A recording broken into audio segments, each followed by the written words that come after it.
Kingdoms will fall, so that others may rise in their stead. Such was the fate of dragons when Gwyn, Lord of Sunlight, went on to challenge and overthrow them. The cruel monarch, Vendrick, and his war on the giants was no different. And in the distant lands of Lothric, where the Lords of Cinder refused to keep this dying flame alive, the kingdom, now the Age of Fire, is endangered yet again. But, of course, conflict is ingrained deep within the hearts of men. One must not forget the chaos within Boletaria, the streets of Yharnam with the plague of beasthood, and the shattered world of the lands between. And yet someone will arise and put an end to all of this. The Slayer of Demons must survive, the Chosen Undead must endure, the Bearer must seek, the Ashen One must overcome, the Hunter must hunt, and the Tarnished must fight on. So the world might be mended. So the world might be mended. In this battle, there is no victor to be named, with no glory to be earned, and yet we seek it insatiably. Such is our fate. The goal of this little challenge I am doing today is to see how much time it would take for me to become the poster child of each and every single game. That means acquiring the armor sets shown on the cover art. Let us begin.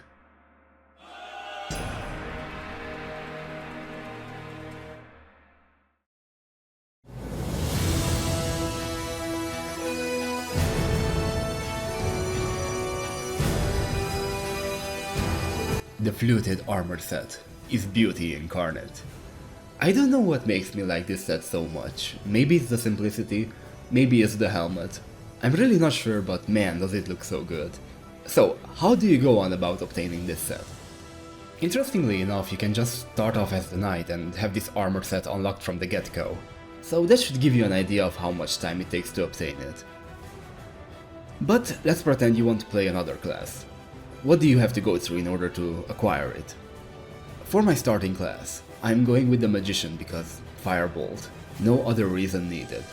We also get the Fire Bombs as our gift because it will help us save time with the Phalanx. At the gates of Boletaria, we don't have to worry about picking up any item other than the Thief Ring. This little trinket is gonna be very useful for us once we reach the Tower of Latria, the location where we can find our beloved armor set. But before we reach that place, we still have a few things we have to take care of. Cross the Dragon Bridge, pull the lever, grab the pine resin, and you can get out using a Nexial binding. I know we end up losing our souls, but at the end of the day, we're gonna save quite a bit of time doing this method. Next up, just get to the Phalanx and melt this guy using your fire bombs and the resin you just picked up. Weirdly enough, I actually really enjoy bosses like this guy, or the Deacons of the Deep from Dark Souls 3, because it is somewhat satisfying, you know? Maybe that's just my opinion, but hey, there you have it.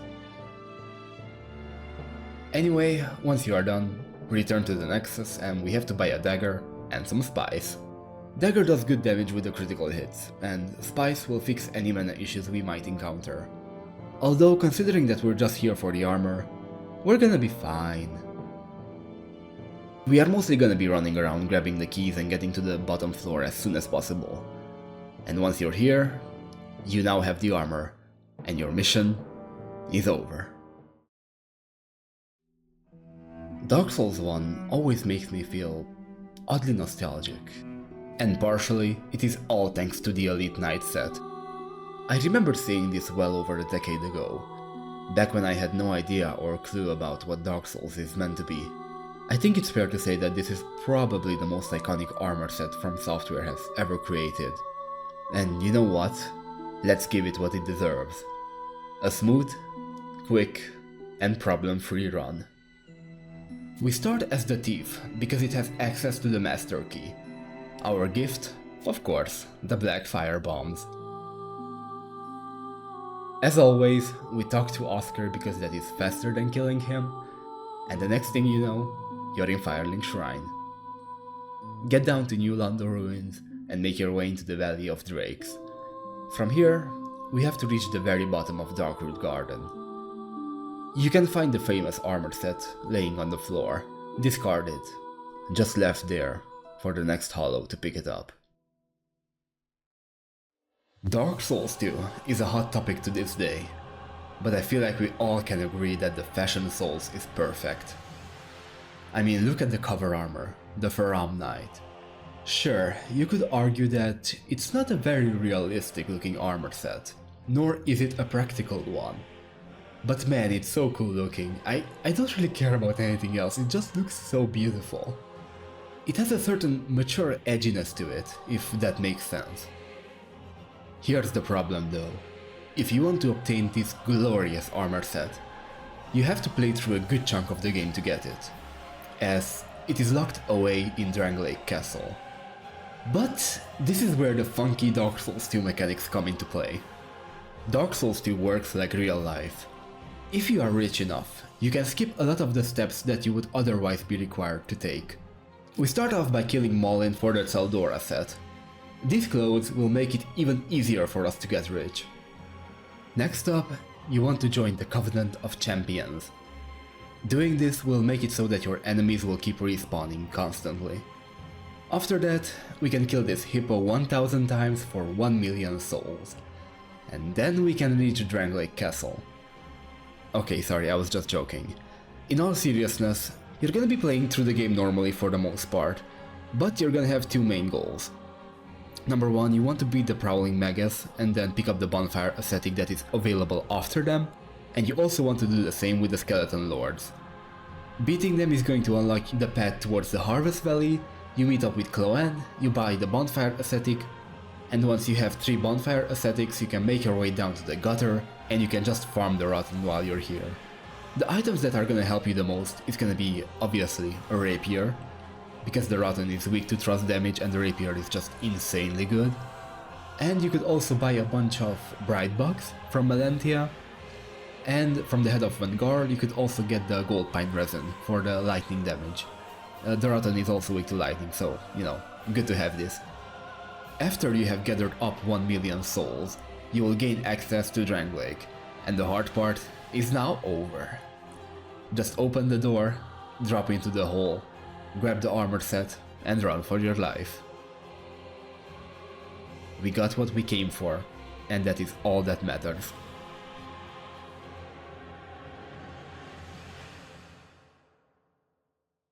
Very recently, it was revealed that Ghost of Tsushima is getting a PC port, which is a good thing. But that leaves us with one little problem. Why is Bloodborne still not given to us? Sony, please, come on, man. Hunter's Dream aside, thankfully it is very easy to obtain this beautiful set of gear. You just pick it up in the Yharnam sewers and you are done. Wait, hang on a second. Something's not right here. Okay, so you know how in Elden Ring you can have altered versions of your armor? You know, cape on, cape off, that sort of stuff.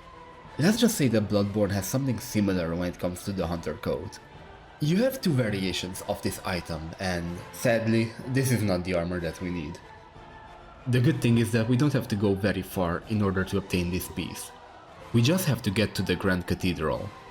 Thankfully, we only have one boss to take care of this time, and that is Father Gascoigne. Just use the Molotovs you picked up earlier, and you're gonna be fine. You know, I'm very thankful that this time around I don't have to go all the way to Ludwig. Then again, I'm kind of starting to miss him. Is this what Stockholm Syndrome is all about? Before we delve deeper into Dark Souls 3, I want you to take a good look at this armor set. It's pretty good looking, isn't it? Okay, you know what, I'll cut to the chase. There are a couple of armor sets that are purchasable in your hub area after you defeat a certain boss. The Firelink armor is one of these. This would not be an issue if it was not for the fact that it is locked behind beating the final boss. So what do we have to do in order to reach this guy? We just have to defeat 12 bosses before we even have the chance to face off against him. Oh boy, here we go.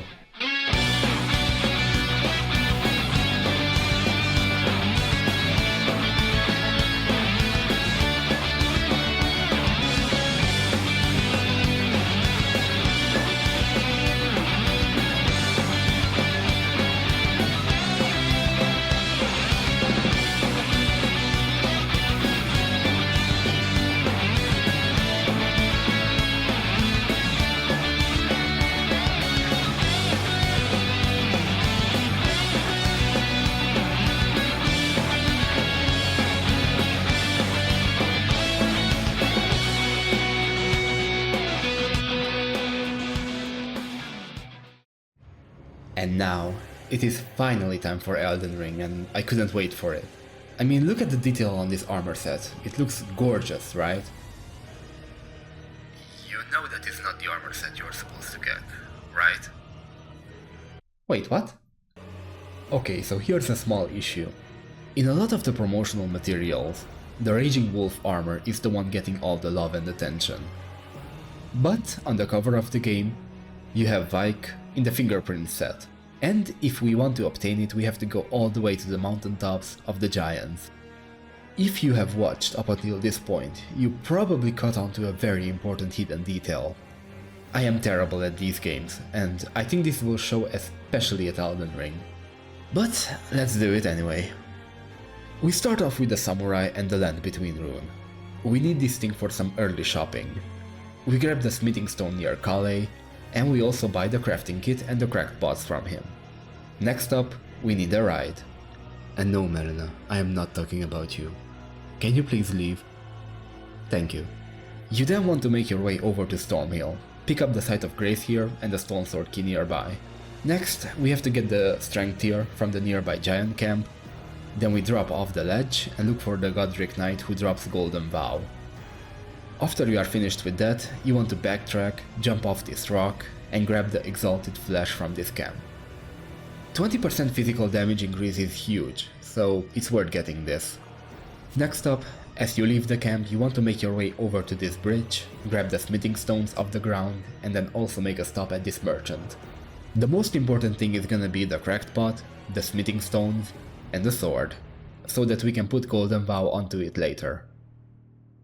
Now you just want to ride over to the Church of Marika for the physic, and also make sure to grab the Favor's cookbook from the graveyard beforehand. Don't forget to pick up the Trina lilies and the mushrooms you might see. We are gonna need these to make the sleep pots later.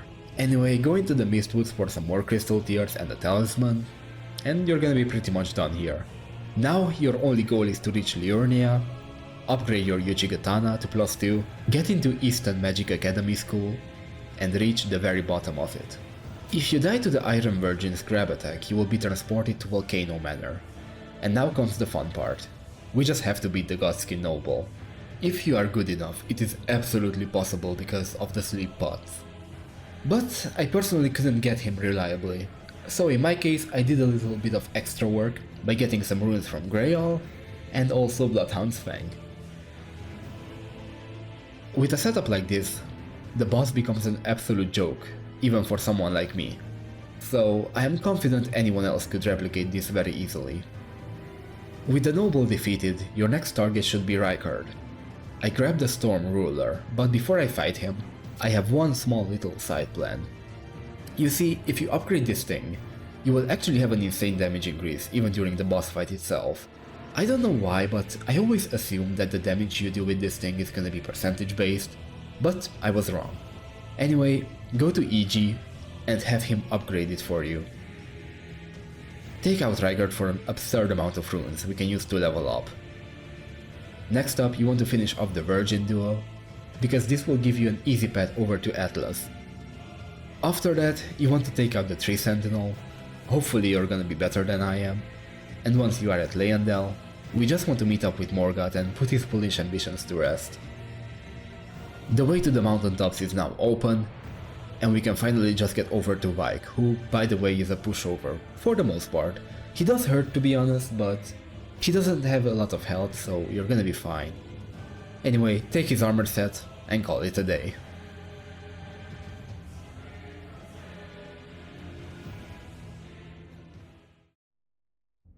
And with all that now over, it is time to see how each and every single game has ranked. Coming in last place, I assume a surprise to nobody. We have Elden Ring with a 2 hour, 46 minute and 6 seconds run.